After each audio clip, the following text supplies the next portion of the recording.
everyone. So a few days ago, I finally finished Ghost of Tsushima. This is Sucker Punch's newest IP. It has sold extremely well and done really well for them. It has become Sony's #1 selling new IP ever, and it's very well deserved. I'm going to get into that a little bit later, but yeah, finally, after taking some time to write this, think about it, I finally have my review for you guys for Ghost of Tsushima. So without further ado, let's get into this game. So Ghost of Tsushima right off the bat is a beautiful looking and insanely fun and rewarding game to play, and this game takes place during feudal Japan when the Mongols first started their invasion of Japan, and they first land on a little island just off the coast of the mainland, which is known as Tsushima. And that's where the majority of this game takes place. And you play as a samurai named Jin Sakai. Right off the bat, this game starts as soon as the Mongols land, and they, I don't want to spoil too much, but just basically the Mongols hit harder than the samurai and all of Tsushima could have ever imagined. And Jin is basically left for dead on the battlefield. He gets saved, and he realizes right off the bat that the typical samurai morals, Japanese culture, all of these things aren't enough to stop the Mongols. Fighting them as warriors one-on-one is not how the Mongols are going to fight, and they need to adapt to win this fight. So slowly he transitions into what is known as the Ghost, basically someone who is just merciless, comes back from the dead and fights to avenge all the fallen samurai of Tsushima, Japan, and basically just liberate them from the Mongol invaders. The story is split up into 3 different parts, or 3 arcs, and basically they split the island into 3 unlockable parts. So you fight your way from the very southern parts of the island all the way to the north, eventually near the end of the game, and you're liberating the island throughout all these points. But that's kind of how the story's broken up. And I want to say too, there's side missions that you take on, and they follow you all throughout the map. There's a bunch of different types. There's some where you follow foxes to fox dens, you pray to these shrines, and it gives you able to upgrade your abilities in this game. There's your typical side missions, which I have to say, story-wise, are some of the best side missions I've ever played in a game ever. They are really good, packed with amazing character emotions, really good missions, a lot of variety, and it just really hits home into everything that would be going on in war in this situation. There's a lot of betrayal from every single class of the residents of Tsushima, and it's just absolutely great. So there's also bandit camps and Mongol camps you can evade. There's bamboo strikes where you basically just cut through a whole lot of bamboo to upgrade your resolve in this game.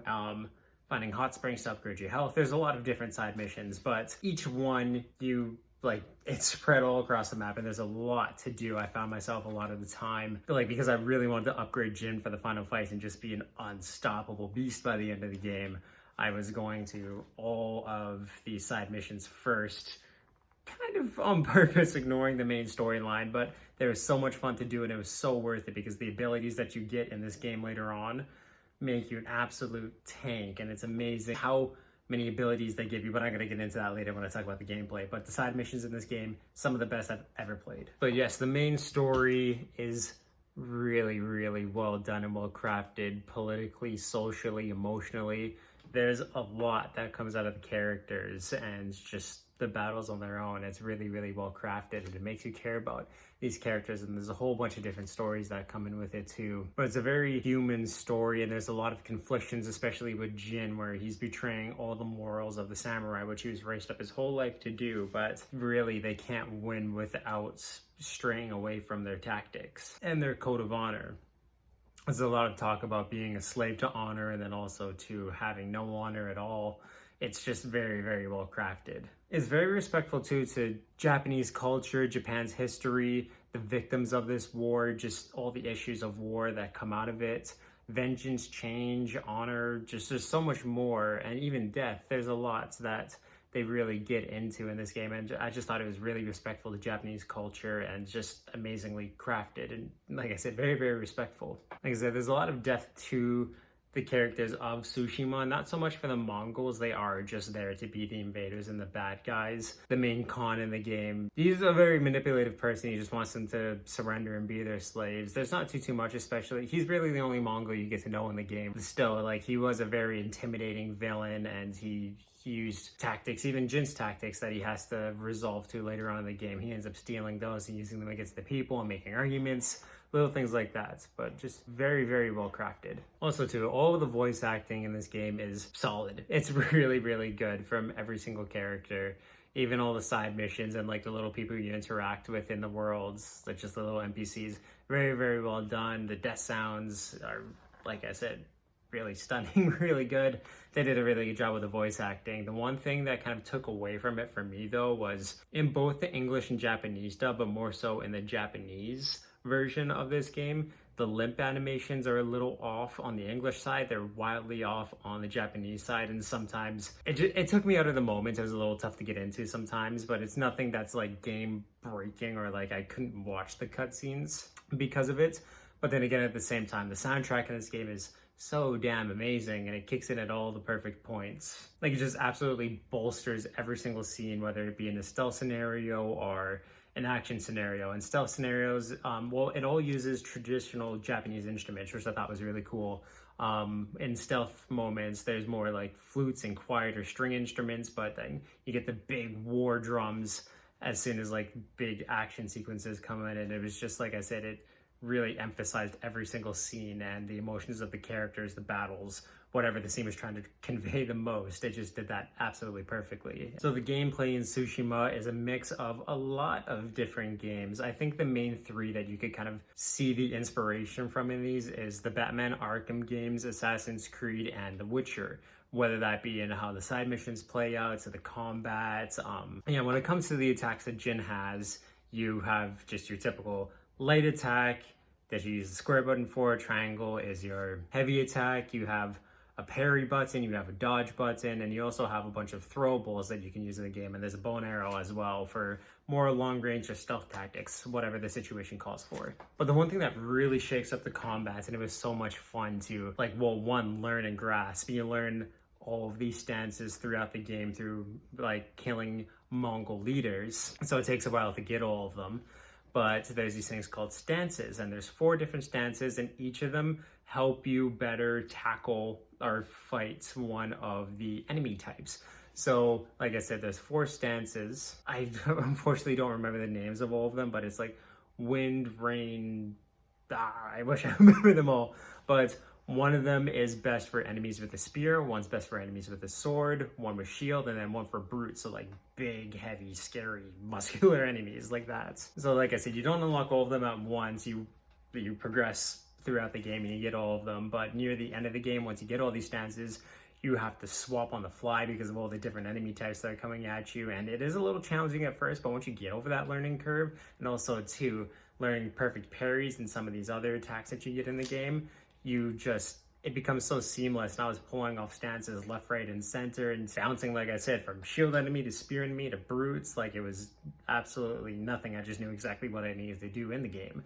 And like I said, bit of a steep learning curve, but you get it, and it's so much fun, and you feel so badass once you get everything down pat. I just thought that was a really cool way to switch up the combat of the game, and that's something that I can't quite remember ever seeing in a game before. Like, correct me if I'm wrong in the comments, but at least I've just never played a game like that where there's all these different stances to better take on an enemy. I thought it was great. But yeah, always swapping on the line and perfect parries. There's also too a couple of like really heavy attacks you get in the game. One of my personal favorites was one called Heavenly Strike, which is basically just a slide attack. You whip out your sword, it's just like a clean cut, so right to the gut. Poetry. But yeah, no, it was just really cool to whip all of these out in the arsenal, and also to keep an eye on your resolve, which is like these little suns that you have right above your health bar, and you use those to pull off heavy attacks like that, and also heal yourself in combats, but you get that by parrying enemies, attacking, killing enemies. It's just really well done. And like I was saying a little earlier when I was talking about all the abilities that you can unlock from the side quests in this game and just doing the main quest, there is so much in Jin's arsenal that he gets when it comes to the throwables, the different aerial types that you have. It's like the Batman, I want to say like it's an arsenal that basically like rivals Batman, or I should say like Batman Ninja, that Japanese anime that came out a few years ago. It's just Jin has a lot of abilities that you don't see too much. Like I said, it's almost, I want to say more than The Witcher sometimes, the abilities that you can get in this game. And it's like you have constantly that you carry with you throughout the game. It's not like you can only have 5 slots available. That's more of your charms, where it enhances certain abilities, whether it be like you do more damage with this type of weapon. But yeah, all these weapons carry over with you the entire game once you unlock them. And yeah, you just have a lot to your arsenal that helps you out a lot in any situation. It just makes Jin unstoppable. I haven't felt this much badass in a game in a long time, where I see 20 plus Mongols and I feel like almost, well, a bit of a challenge, but I know I can take them all out. There's a lot to his arsenal that's any challenge that you go up against, you're not terrified like you want to run away from. You unlock all these abilities too by building up your legend in the game. So you go from just Jin Sakai to becoming the Ghost of Tsushima and all these other abilities. So like you complete little side quests, you liberate Mongol camps, or like if you're just exploring the open worlds, you'll find Mongols terrorizing civilians. You go chop them down, and yeah, you build up your legends eventually to the Ghost. And it's kind of too like you're building up the legend of Batman, but this time you're just building up the legend of the Ghost or Jin Sakai, whatever. Like depending on your stance in Tsushima, that's who you would see him as. A betrayer of Tsushima, or the Ghost, who's a liberator. The one thing about the combat that was a little lacking was the stealth I did find, where it just felt a little too easy, or sometimes the enemy AI, it's just, you look at it and I was so shocked that like they didn't see me. It just felt a little too easy sometimes, or when you throw a smoke bomb and enemies that were even out of the radius of the smoke bomb were confused as to where I was, or like I would just run around a tent once and the enemies had no idea, like they had to keep running. Just little things like that, where it just felt a little too easy to kind of like do these stealth mechanics. I just wish that there was, well, for the next time around when they do a sequel to this game, that they focus on it a little more. I do honestly kind of think that like the stealth in The Last of Us, where like if they saw your foot for a second, they would go investigate. That kind of, it almost set like an unbreakable standard in my mind. But I mean, sometimes there's a sigh of relief where I'm like, oh, okay, I can keep going on with the stealth now. I don't got to keep moving. It was a little nice and kind of, like I said, that easy way, but it's something that I think needs to be grounded a little more for the next time around. The bow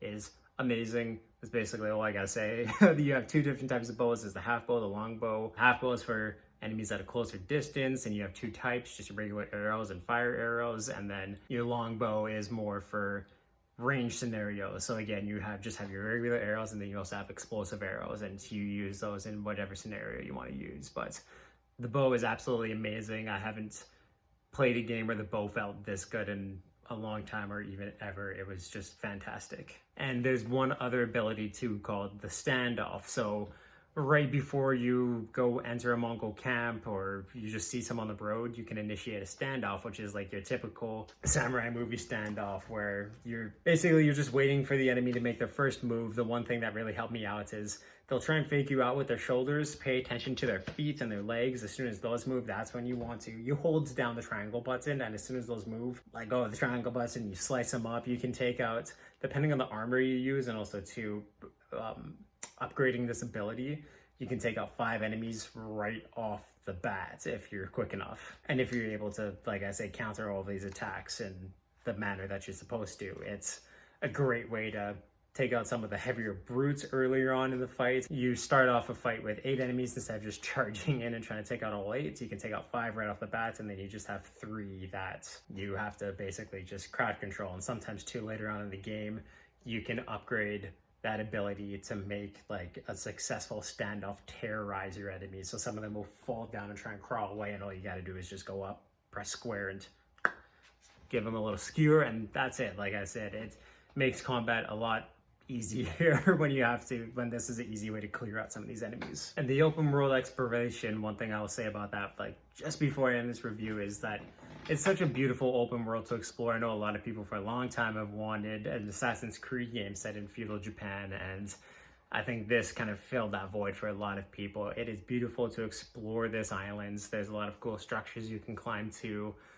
The one thing I do have to say is the climbing in this game is, well, it's good. Like, it feels nice, but it's pretty easy. All you have to do is just move the directional pads up on your controller, and Jim will do all the climbing for you. It's not like Assassin's Creed or Uncharted where you have to do all the jumping and whatnot. It just kind of does it for you. I would like a little more variety in that, but there's nothing really wrong with the climbing system in itself. But yeah, the one really cool thing about this game too is there's no like big marker on the map for you to follow where you need to go. It's all environmental cues. So little things like when the grass will move into the direction you want to go, you just have to pay attention when you're moving around the map. And I thought that was, well, one, really unique and just really cool. It just made you feel like you were part of Tsushima and connected to the world that you were fighting for. I thought that was a brilliant idea. And very lastly, best photo mode ever. That's really all I gotta say.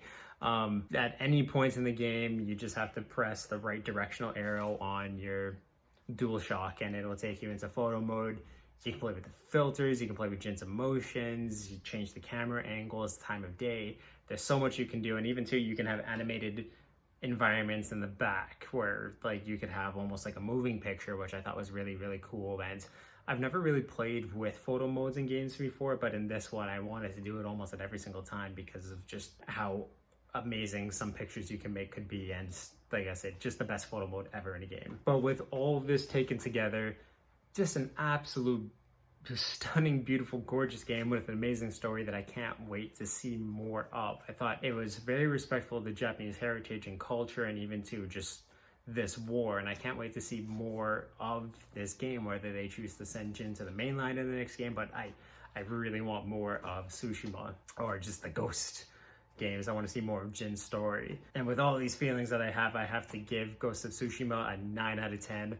This was such an amazing, solid game, and I think it's a must play for anyone with a PS4. So like, if you do have one, I really highly recommend getting this game before the new generation of consoles comes out. It is well worth it, and I think it is, like, when we look back at all the games that came out on the PS4, this will be a contender for, it's gotta be like in the top 10 of the best PS4 games of all time, especially when you look at the exclusives. So yes, please guys, check this game out, and you can also check out all of my other video game reviews and playthroughs and my full Ghost of Tsushima playthrough through my playlist down below. And leave a like, subscribe, leave comments on this video, and I'll get back to you guys. But yeah, definitely check out Ghost of Tsushima. It is stunning, amazing in every single way, but awesome, guys.